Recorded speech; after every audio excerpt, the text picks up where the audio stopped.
আমি আপনার কাছে অনেক নবী বৃত্তান্ত অর্থাৎ আমি আপনার কাছে অনেক নবীর ঘটনা উল্লেখ করেছি এবং এমন অনেক নবী গেছে যাদের ঘটনা আমি আপনার কাছে বলি নাই।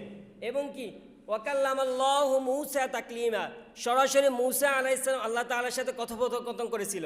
অর্থাৎ এইভাবে আল্লাহ পাক রব্বুল আলামিন দুনিয়ার মধ্যে অসংখ্য নবী রাসূল প্রেরণ করেছে। আমাকে আপনাকে সকলের প্রতি ঈমান আনতে হবে। যদি ঈমান না আনি তাহলে আমি মুমিন হতে পারবো না। নাহমাদুহু ওয়া নুসাল্লি আলা রাসূলিহিল কারীম, আম্মা বা'দ, ফাআউযু বিল্লাহি মিনাশ শাইতানির রাজীম, বিসমিল্লাহির রহমানির রহিম। ইন্নাদ দীনা ইনদাল্লাহিল ইসলাম, وقال رسول الله صلى الله عليه وسلم من كان يؤمن بالله واليوم الآخر فليكرم ضيفه أو كما قال عليه الصلاة والسلام।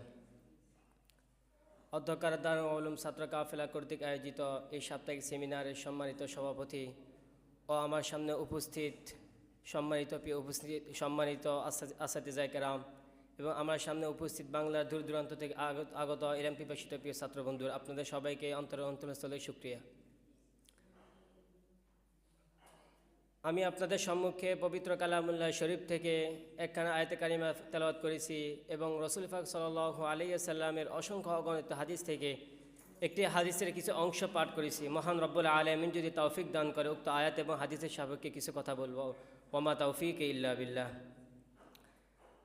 আজকে আমার মূল আলোচ্য বিষয় হচ্ছে ইসলামের জীবন ব্যবস্থা। ইসলামের জীবন ব্যবস্থার মধ্যে অনেক কিছু রয়েছে। তার মধ্যে সর্বপ্রথম আকিদা, ইসলামী আকিদা, ইসলামী জীবন ব্যবস্থা, ইসলামী শাসন ব্যবস্থা, ইসলামী সমাজ ব্যবস্থা, ইসলামী রাষ্ট্র ব্যবস্থা। তো আজকে আমি কথা লম্বা না করে আজকে আমি ইসলামী আকিদা সম্পর্কে কিছু কথা বলবো। কারণ আজকাল প্রত্যেকটা জায়গায় মসজিদে বলেন, মাদ্রাসায় বলেন, সকল জায়গার মধ্যেই নামাজ ভাঙের কারণ 19টি পড়ানো হয়, ওযু ভাঙের কারণ 60টি পড়ানো হয়, কিন্তু ঈমান ভাঙের কারণগুলো কোথাও পড়ানো হয় না। ঈমান ভাঙের কারণগুলো কেউ বলতেও চায় না। কাউকে জিজ্ঞাসা করলে সেই ঈমান ভাঙার কারণগুলো বলতেও চায় না, কারণ এটা মনে করি আমরা একটা অপ্রয়োজনীয় জিনিস মনে করি।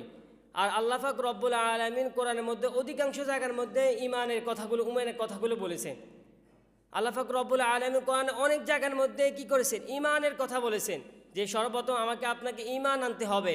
যেমন আল্লাহ পাক রব্বুল আলামিন ঈমানে যেটা আমরা নূরের মধ্যে পড়ে আসছিলাম, আমানতু বিল্লাহি ওয়া মালাইকাতিহি ওয়া কুতুবিহি ওয়া রাসূলিহি ওয়াল ইয়াউমিল আখিরি ওয়াল কদরি খাইরিহি ওয়া শাররিহি মিনাল্লাহি তাআলা ওয়াল বা'থি বা'দাল মাউত। সর্বপ্রথম আমাকে আপনাকে 6টি জিনিসের প্রতি ঈমান আনতে হবে। যদি আমি আপনি এই 6টি জিনিসের প্রতি ঈমান না আনি তাহলে আমি মুমিন হতে পারলাম না। আর সর্বপ্রথম আমার আপনার যে খাটে সেটা হলো আমি সর্বপ্রথম আল্লাহর প্রতি ঈমান আনতে হবে।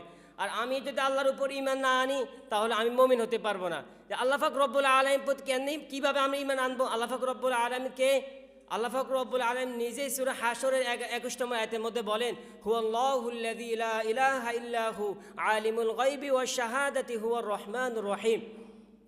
আমি তো আল্লাহ এবং আমি ছাড়া আর কোনো উপাস্য নেই এবং আমি দৃশ্য এবং অদৃশ্য সকল বিষয় সকল খবর জানি। এই জন্যই তো বলা হয়েছে আল্লাহ তাআলা এমন একজন যিনি আমার মনের ভিতরে কী চলতেছে সেটাও জানে এবং আমার উপরে কী চলতেছে সেটাও আল্লাহ পাক রব্বুল আলামিন জানে। এই জন্য সর্ব অবস্থায় আল্লাহকে এই কথা বিশ্বাস করা যে দুনিয়ার মধ্যে যত কিছু আছে, যত কিছু চলতেছে সব কিছু আল্লাহ পাক রব্বুল আলামিন নিজের কুদরতি সাহায্যে সব কিছু করতেছে। এগুলোর মাধ্যমে এগুলোর মধ্যে কাহারও কোনো সঙ্গী নেই যে আল্লাহ পাক রব্বুল আলামিন তার মাধ্যমে সাহায্য নেয়, যে আল্লাহ পাক রব্বুল আলামিন তার মাধ্যমে এই কাজগুলো করে, এমনটা কোনো কিছু নেই। যেমন আল্লাহ পাক রব্বুল আলামিন আর কোরআনের মধ্যে আরো বলেন, লাউ কানা ফীহিমা আলিহাতুন ইল্লাল্লাহু লাফাসাদাতা ফাসুবহানাল্লাহি রাব্বিল আরশিল আযীম। যদি আসমান জমিনের মধ্যে আমি আল্লাহ ব্যতীত কোনো ইলাহ থাকতো, কোনো মাবুদ থাকতো, তাহলে আসমান জমিন আরও আগে ধ্বংস হয়ে যেত। অর্থাৎ আল্লাহ পাক রব্বুল আলামিন যেহেতু কোরআনের মধ্যে এই আয়াত বলে দিয়েছেন, তাহলে এটাই বোঝা যায় এটাই কথাটাই বোঝা যায় যে আসমান জমিনের মধ্যে আর কোনো ইলাহ নেই। আর যদি থাকতো তাহলে আসমান জমিন আরও আগে ধ্বংস হয়ে যেত। তারপর আমাকে আপনাকে ফেরেশতাদের প্রতি ঈমান আনতে হবে। তাহলে ফেরেশতা কারা, তারা কি করে? আল্লাহ পাক রব্বুল আলামিন ফেরেশতাদের সম্পর্কে সূরা নাহলের 49 নম্বর আয়াতের মধ্যে বলেন, ওয়ালিল্লাহি ইয়াসজুদু মা ফিস সামাওয়াতি ওয়া মা ফিল আরদি মিন কুল্লি দাব্বাতিন ওয়াল মালাইকাতু ওয়া হুম লা ইস্তাকবিরুন।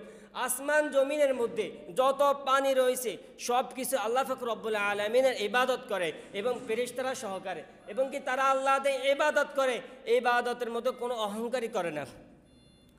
তারা আল্লাহ পাক রব্বুল আলামিন ইবাদত করে, ইবাদতের মতো অহংকারী করে না। তাদেরকে আল্লাহ পাক রব্বুল আলামিন যাকে যে কাজের জন্য নিয়োজিত করেছে সে ওই কাজটাই করে এবং সে সর্বদা তার মধ্যেই নিয়োজিত থাকে। কেউ আল্লাহ পাক রব্বুল আলামিন যাকে যে আদেশটা করেছে তার থেকে একটু বেমিল হয় না, তার থেকে একটু কি করে না, ব্যতিক্রম করে না। যাকে যেটা আদেশটা করা যায় তাই সেই আদেশটাই করে। তারপর আমাকে আপনাকে প্রত্যেকটা রসুলের প্রতি ঈমান আনতে হবে। রসুলরা কারা? যেমন আল্লাহ আমরা তো একজন নবী সম্পর্কে জানি, যে আমাদের নবী একজন, যে মোহাম্মদ রসুল সাল্লাল্লাহু আলাইহি সাল্লাম। এবং আল্লাহ পাক রব্বুল আলামিন তোমাকে প্রত্যেকটা অনেক নবী, তোমাদের পূর্বে অনেক নবী দুনিয়ার মধ্যে এসেছে।